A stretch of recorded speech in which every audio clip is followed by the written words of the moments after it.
You have a guru who is a mother. I never hit you. I don't think I've hit anyone. You got your realization. In all my compassion, I looked after you. I've given you compassion. I've never asked for anything, nor have I complained for anything or grudged for anything. I've been extremely, extremely, extremely patient. So you have to be my prototype.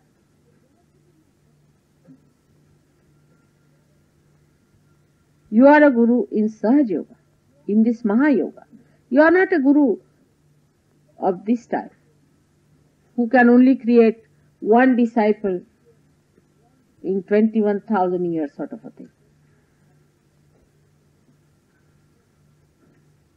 You have got the knowledge of Kundalini much more than any one of these gurus have got. You have the powers much more than any one of these gurus have. Indiscriminately, this power has been given to you. Now only those who will come up and grow as proper trees will be called as gurus. And that is why one has to know how to grow properly as a. First of all, you must give up all materialistic attitude towards Sahaja Yoga. Many Sahaja Yogis even have an idea that it should be used for certain purposes. You see, that it should house us. It should give us some place to live in. Some people have an absurd idea that it should also provide us food free.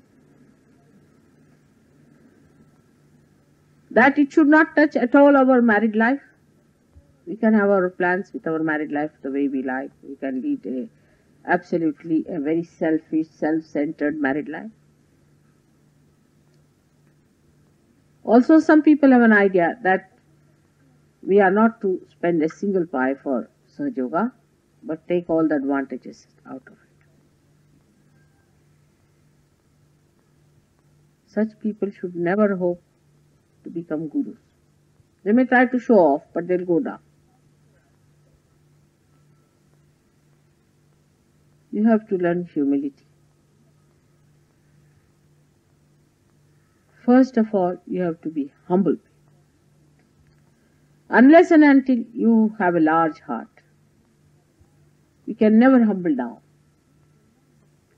You have to be extremely humble person. Humility doesn't mean that you bow to a person who is dominating. Never means that. But it means a strength within you. The person who is weak can never be humble. He can never bear the load, like this Mother Earth bears our load so well, because she is so great.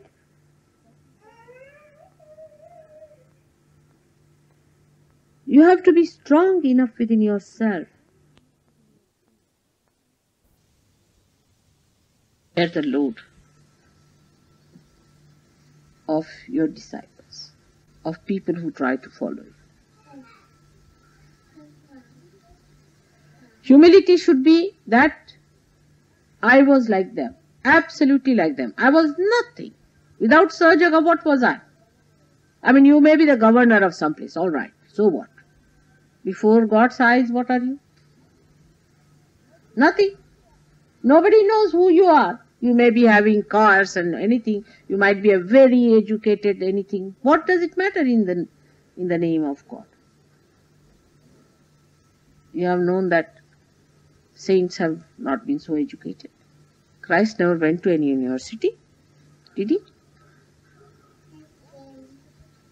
All these ideas that we have got of our greatness must be absolutely made zero.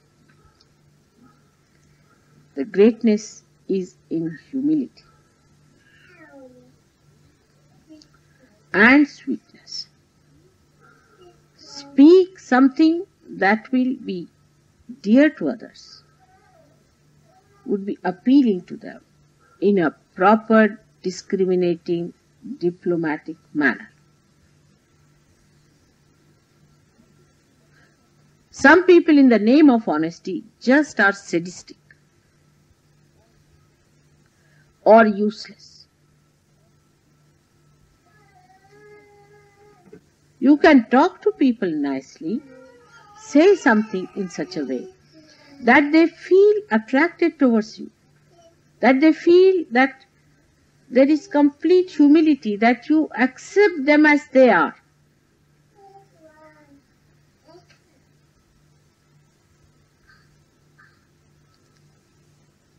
Because you want to give them.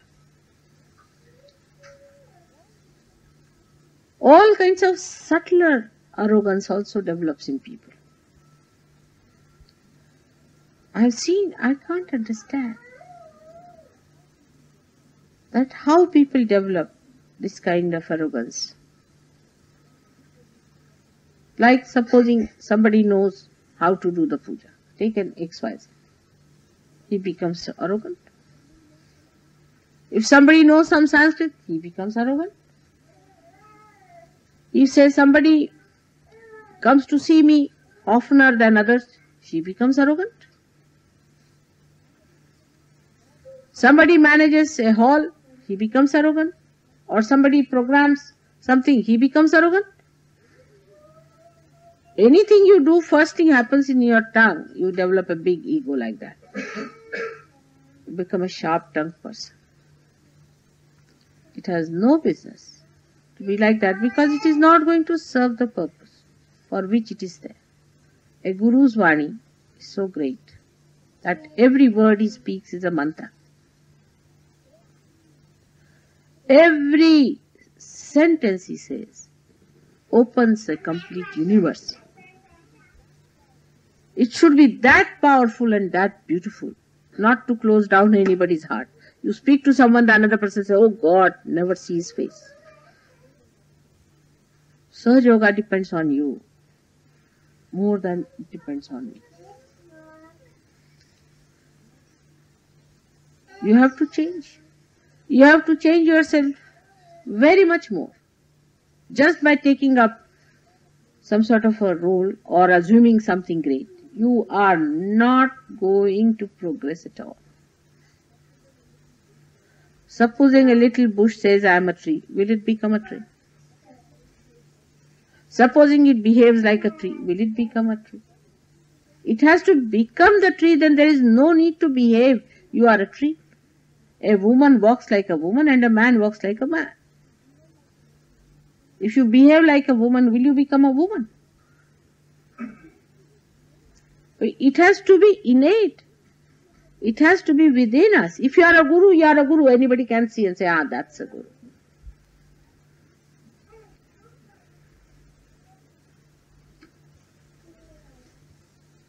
Then you can do lots of things.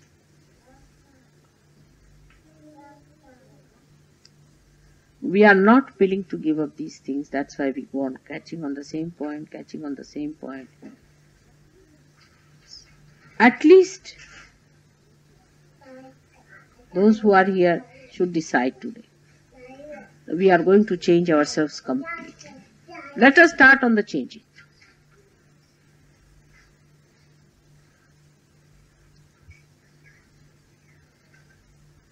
We meet others, we greet others, talk to them. We should be able to talk. There are some people who just don't know how to talk. They just don't talk. They are all the time. You never heard their voice. If the telephone, I can't even recognize because I had never heard their voices before. You must talk. Open out. What is there to have fear? Humility doesn't mean fear. It means complete love. You must talk, open out, be interesting. Try to do something for others. I've been saying this again and again. You have to all become gurus. I am just a mother. And mother is the first and the last guru for everyone. That's how I'm your guru and I'm the guru of all the gurus. But you have to become your own guru.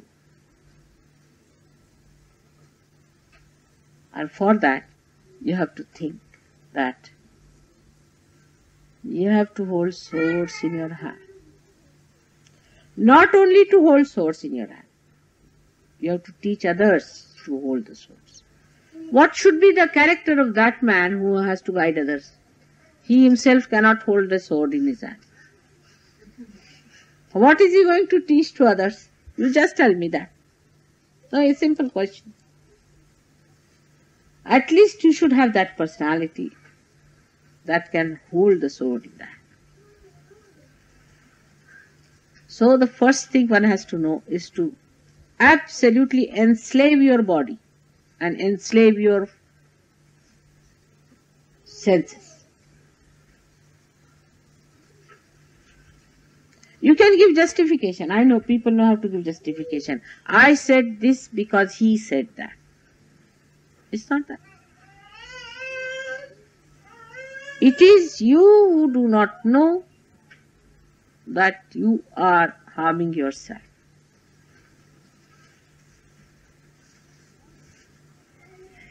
Try to get out of it. You are asking, now you have to face, you have to give.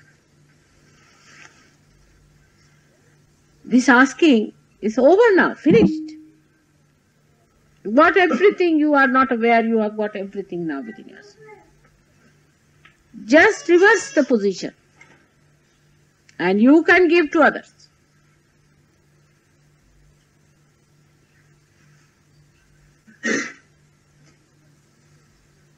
But if you are hankering still, worried about these nonsensical things,